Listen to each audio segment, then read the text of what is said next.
Liberty Tamil நேயர்களுக்கு வணக்கம். மத்திய பட்ஜெட்டில் தமிழ்நாட்டு பெயரை வாசித்திருக்க வேண்டும் என்றால் 25 எம்பிக்களையாவது ஜெயித்து கொடுத்திருக்க வேண்டும் என்று பாமக தலைவரான அன்புமணி ராமதாஸ் அவர்கள் சொல்லியிருக்காங்க. இதை பத்தி மக்கள் என்ன நினைக்கிறாங்கன்றதை கேட்டு தெரிஞ்சுக்கலாம் வாங்க. அதாவது இப்போ இந்த பட்ஜெட்டில் தமிழ்நாட்டினுடைய பெயர் சொல்லாதது, தமிழ்நாட்டிற்கு ஒரு நயா பைசா கூட ஒதுக்காமல் இருப்பது குறித்து அன்புமணியிடம் கேட்கிற போது, நீங்கள் ஒரு 25 பேரை வெற்றி பெற செய்திருந்தால் உங்களுக்கு இதெல்லாம் கிடைத்திருக்கும், இல்லாமல் எப்படி கிடைக்கும் என்று அவர் பேசுகிறார். இது என்ன சொல்கிறது எனக்கு தெரியல. அது குழந்தைத்தனமான பேச்சு. ஒரு அரசியல் தலைவரிடம் இப்படிப்பட்ட பேச்சையெல்லாம் நான் எதிர்பார்க்கவில்லை. இது என்ன மொய் வைக்கிறதா?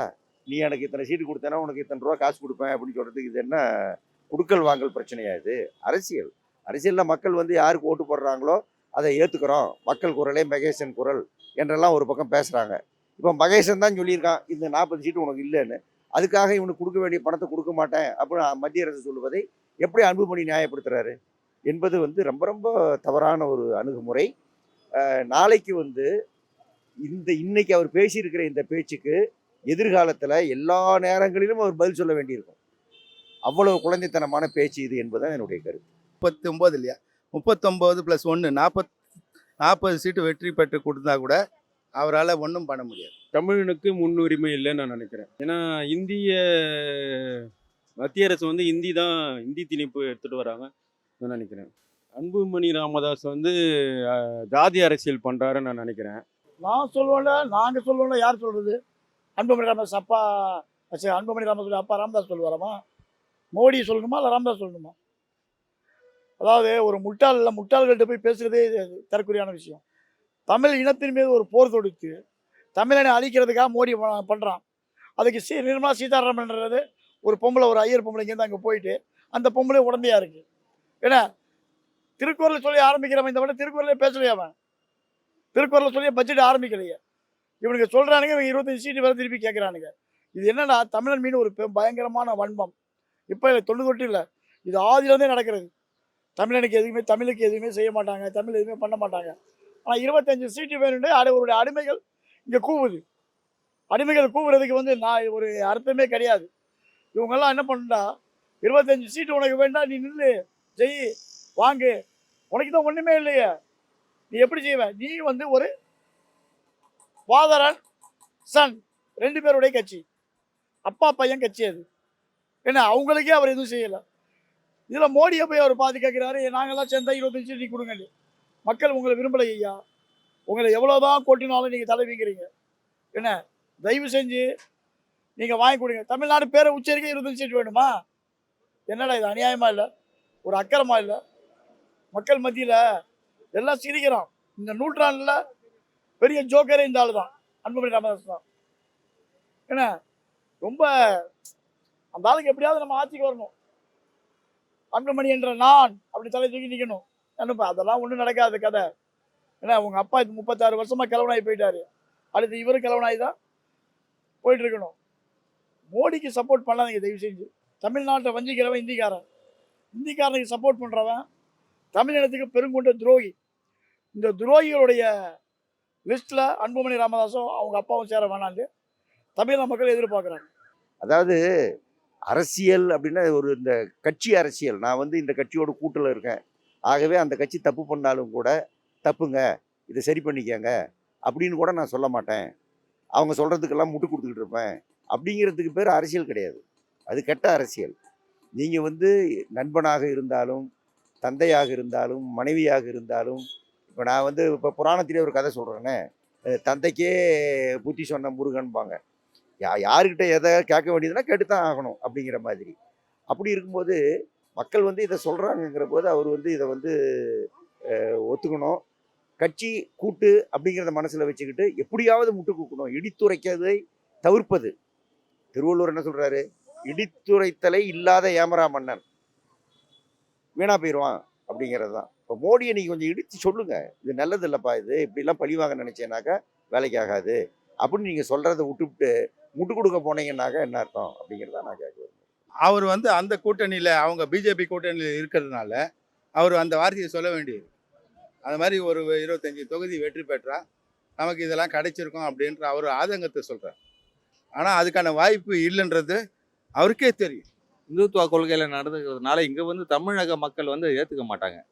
இங்கே தமிழக மக்கள் என்ன நினைக்கிறாங்கன்னா, ஒரு ஜாதிய கட்சிகள்ன்றதை வந்து ஒரு ஆதரிக்கிற ஒரு மாநிலமாக இங்கே இல்லை. அதனால தான் அவங்க ஒரு பின்னடைவு அடைகிறாங்க. அதுக்கு வந்து தனியாக வந்து ஒரு பாஜகவும் வந்து மற்ற கட்சி திமுக இல்லைன்னா அதிமுகவோட ஒரு கூட்டணி அமைச்சா ஒரு சாத்தியக்கூறுகள் இருக்கு தவிர, தனித்து நின்று வந்து ஒரு சாதனையை செய்யவே முடியாது தமிழ்நாட்டில் மட்டும். அப்படியாவது மத்திய அமைச்சரவையில் வந்து ஒரு முக்கியமான ஒரு இடத்துக்கு வரலாங்கிறது வந்து அவருடைய நோக்கம். இப்போ நம்ம தமிழ்நாட்டில் வந்து பாமக கட்சிங்கிறது வந்து ரொம்ப அடிமட்டத்துக்கு போயிடுச்சு. ஃபஸ்ட்டு வந்து டிஎம்கே, அப்புறம் வந்து இப்போ தமிழக வெற்றி கழகம் விஜய் கட்சி தான் வந்து கொஞ்சம் டெவலப் ஆகிட்டு இருக்கு. அதனால அந்த இடத்த பிடிக்கணுங்கிறதுனால அவர் வந்து அந்த மாதிரியான கருத்தை வந்து வெளியிடுறாரு. அவர் இன்னும் தமிழ்நாட்டுக்கு ஆட்சிக்கு வரல, வந்தோன்னே பேசினா நல்லா இருக்கும்னு நினைக்கிறேன். எனக்கு என்னன்னா அவரை விடுங்க, ஒரு தமிழன் வந்து பிரதமராக இருந்தால் நல்லா இருக்கும்னு நான் நினைக்கிறேன். அதேமாரி ஒரு தமிழன் நினைச்சா நம்ம நாடு வல்லரசு ஆயிடும். அதனால ஒருத்தர் இதுமாரி இருந்தால் தமிழ்நாடு இந்தியாவே ஆட்சி அமைக்கும்னு நான் நினைக்கிறேன். அரசியல் முதிர்ச்சி அடையாத ஒரு மனிதன், அரசியலில் முதிர்ச்சி அடையாத ஒரு மனிதன். ஏன்னா அந்த ஆள் யோசிச்சா கண்டிப்பாக செய்ய மாட்டார். ஏன்னா இது ஒரு வார்த்தை வந்து அவர் யோசித்து பார்த்துருந்தாருன்னா இந்த மாதிரி அந்த வார்த்தையை வாய் விட்டுருக்க மாட்டார். தமிழனை வஞ்சிக்கிறான், தமிழ்நாட்டை வஞ்சிக்கிறான், தமிழ் இனத்தின் மீது துரோகம் பண்ணுறான். அப்புறம் எதுக்குப்பா நீங்கள் அவங்க நம்ம காவடி தூக்கணும்? எதுக்கு நம்ம அடிமையாக ஊருக்கு செல்லணும்? மறுபடியும் தமிழனை பற்றி வாயே துறக்கலை, ஒரு பட்ஜெட்டில் ₹1 ஒதுக்கலை. இவங்களுக்கு எதுக்கு இவங்க 25 சீட் நீ கேட்குற? அந்த ஆந்திராவிலையும் சந்திரபாபு நாயுடு போனால் அவங்க அமைச்சரில் நம்ம எப்படியும் அமைச்சராக இல்லைன்னு பார்க்குறியா நீ? ஏயா இதெல்லாம் கனவு? இந்த கனவு எதுக்கு உனக்கு? தமிழனுக்கு முதல்ல சப்போர்ட் பண்ணு, தமிழனுக்கு வாழ உதவு. வாங்குறது தான். தமிழ்நாட்டில் ஒரு சீட்டு அவங்களுக்கு கிடைக்கல. அவர்கள் என்னென்னமோ முயற்சி பண்ணாங்க. அவர் திருக்குறள்ல இருந்து பேசி பார்த்தாரு, சிலப்பதிகாரத்துலேருந்து பேசி பார்த்தாரு, தமிழுக்காக இருக்கிறேன்னு, தமிழ் என்னுடைய மூச்சுன்னாரு, என்னென்னமோ பேசினார். தமிழ்நாட்டுக்கு 5,000 முறை வந்தார். தமிழ்நாட்டில் வந்து தெரு ஊர்வலம் விட்டார். அப்புறம் ராமேஸ்வரம் கடலில் வந்து குளித்தார், எந்திரிச்சார், எல்லா நாடகமும் போட்டார். இத்தனைக்கு அப்புறமும் அவருடைய பருப்பு இங்கே வேகலை அப்படிங்கிறதுல இருக்கிற எரிச்சல் தான். இதுக்கு மட்டுமல்ல, கேரளாவுக்கும் ஒன்றும் பண்ணலை. எங்கெல்லாம் அவங்களுக்கு சீட்டு கிடைக்கலையோ அந்த மாநிலங்களுக்கு ஒன்றும் பண்ணலை, மேற்கு வங்காளத்துக்கு ஒன்றும் பண்ணலை. அதனால் வந்து இது வந்து ரொம்ப ரொம்ப இழிவான அரசியல். இது வந்து ஒட்டுமொத்த நாட்டினுடைய பிரதமராக அவர் நடந்துக்கல, ஒட்டுமொத்த நாட்டுக்கான அரசியலாக அவங்க பண்ணலை. ஓட்டு போடுவதும் போடாததும் தேர்தலோட முடிஞ்சு போச்சு. தேர்தல் முடிஞ்ச பிறகு தேர்ந்தெடுக்கப்படுகின்றவர்கள் எல்லோருக்குமானவர்கள் தான், எல்லோருக்கும் பொதுவாகத்தான் அவங்க பார்க்கணும். அப்படின்னா நீ வந்து உனக்கு ஓட்டு போட்டவங்க மட்டும் நீ வரி வசூல் பண்ணிக்கோ, உன் ஓட்டு போடாதன்னு விட்டுரு. பண்ண முடியுமா உன்னால்? அதுக்கே எல்லாத்தையும் வரி வசூல் பண்ணுற. அதனால் நாடுங்கிறது ஒன்று, எல்லாரும் ஒன்று தான். தேர்தல் நேரத்தில் விவாதம் நடக்கும், சர்ச்சை நடக்கும், பிரச்சனை நடக்கும். அது முடிஞ்சு போச்சுன்னா முடிஞ்சுது, அதுக்கப்புறம் எல்லாரும் ஒன்று தான். இப்போ தேசங்கிறாருல்ல, தேசத்தை எப்படி காப்பாற்றுவார் அவர்? இவருக்கு ஓட்டு போடணும்னு வச்சு காப்பாற்றிடுவார் அவர். அதனால் இது வந்து ரொம்ப ரொம்ப இழிவான அரசியல். இந்த மோடியிடமிருந்து, பிஜேபி ஆர்எஸ்எஸ்ஸிடமிருந்து, இந்த மத வெறியரிடமிருந்து இதுக்கு மேலே எதையும் எதிர்பார்க்க முடியாது. அரசியலில் வந்து அவருடைய இடம் வந்து வெற்றிடமாக போகுது. அதனால வந்து இந்த கொள்கைகளை கொண்டு அவர் வந்து அரசியலில் ஒரு முன்னேற்பாடு கொண்டு வரலாம், அவருடைய கட்சியை வந்து மேலே கொண்டு வரலாங்கிறது அவருடைய நோக்கம். அதாவது நம்ம தமிழ்நாட்டில் வந்து பிஜேபியில் வந்து ஒரு இடம் கூட வரல. அதுக்கு காரணம் வந்து இந்த சில திமுக கூட்டணி கிடையாது. இந்த மாதிரியான காரணத்துக்காக தான் அவர் வந்து அந்த மாதிரியான கருத்தை வந்து வெளியிட்டு இருக்கிறாரு. நம்ம நிர்மலா சீதாராமன், நிதியமைச்சர் நிர்மலா சீதாராமன் கூட இந்த மாதிரியான ஒரு காழ்ப்புணர்ச்சி காரணமாக தான் வந்து தமிழ்நாட்டுக்கு எந்த ஒரு பண்டும் ஒதுக்காம முக்கியமாக பீகாருக்கும் ஆந்திராவுக்கும் வந்து அதிகமான ஒதுக்கீடு. ஏன்னா அவங்களால தான் இப்போ பிஜேபி ஆட்சியில் இருக்கிறதுங்கிறது நாடறிந்த உண்மை, மக்கள் அறிந்த உண்மை, ஒவ்வொரு தமிழனும் ஒவ்வொரு இந்தியனும் அறிந்த உண்மை. தமிழனுக்கு முன்னுரிமை இல்லைன்னு நான் நினைக்கிறேன். ஏன்னா மத்திய அரசு வந்து இந்தி திணிப்பு எடுத்துகிட்டு வராங்க நினைக்கிறேன். தமிழ்நாட்டை வந்து இந்திக்கார வஞ்சிக்கிறது இந்து நிலைகளை தொன்று நடந்துக்கிட்டு இருக்காது.